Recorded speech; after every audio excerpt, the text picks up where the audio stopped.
Lesson 4 is about managing our affairs with rectitude of conduct.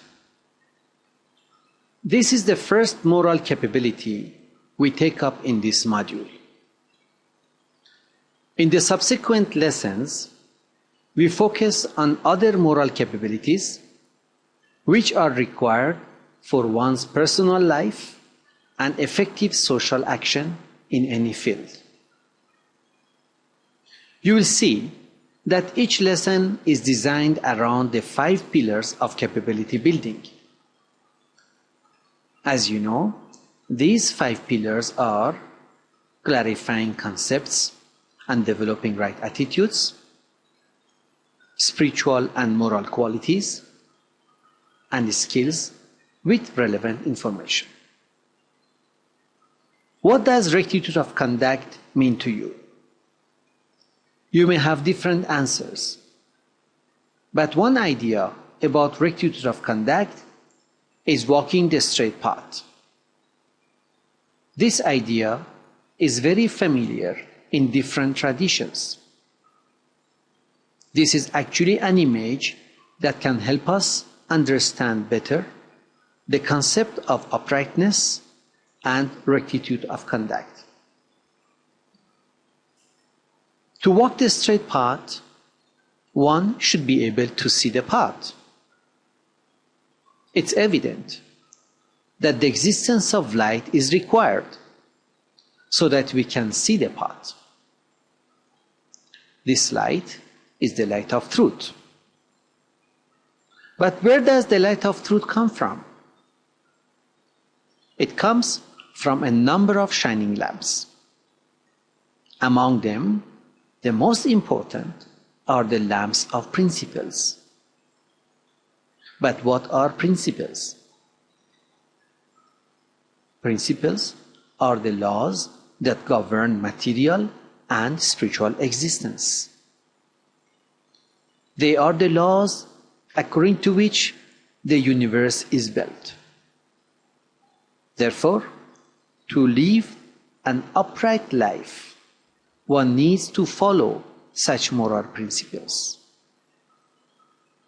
To do so, first one needs to recognize these principles and be able to examine their implications and effects.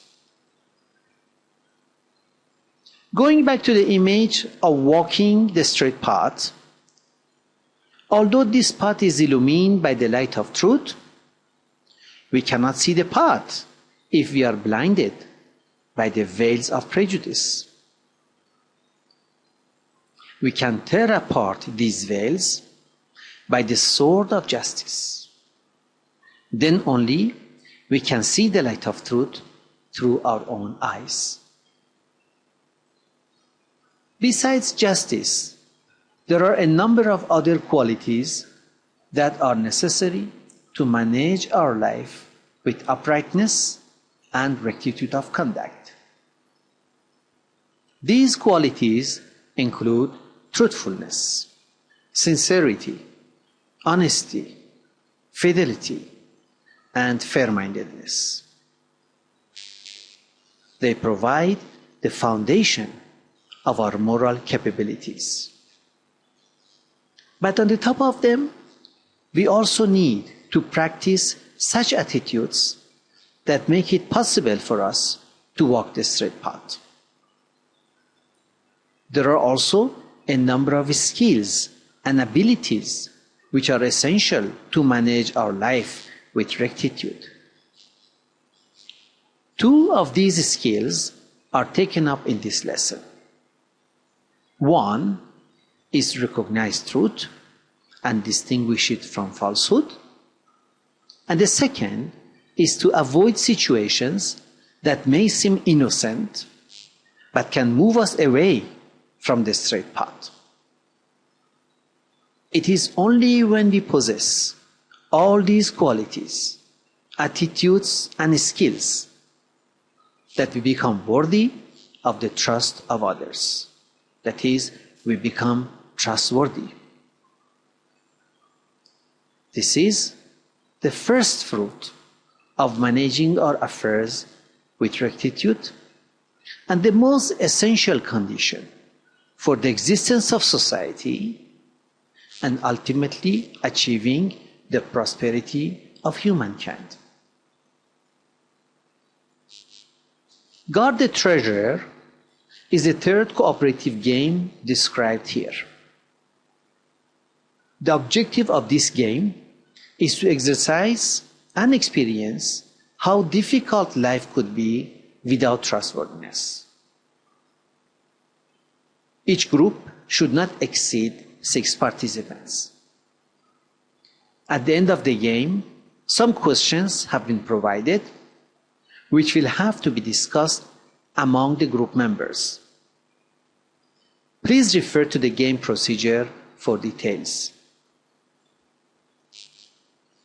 Lesson 5, Promoting Rectitude of Conduct, is a continuation of Lesson 4. This module is not only concerned with moral behavior, but also with moral influence. Moral influence means the promotion of moral standards in one's extended family, community, and society. Therefore, in this lesson, you will exercise promoting rectitude of conduct. But before embarking on this task, you should be careful not to fall into the traps that are set by one's own ego. 2 of these traps are the attitudes of arrogance and self-righteousness. These attitudes can destroy our moral development. Therefore, we need to find ways to avoid them. We should then think of a long-term action plan to promote rectitude of conduct in your extended family. Your approach to developing your moral capabilities must be through action and reflection, or as it is said, through learning from doing.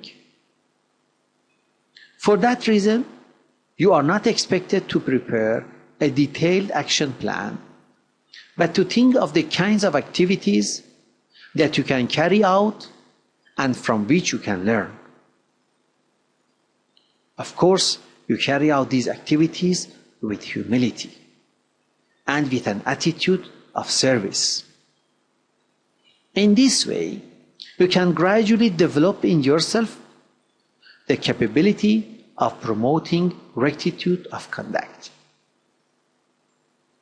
Carry out some of those steps in your extended family or in the situations which you have selected for such exercises, and submit the report in the format which is available on the course website.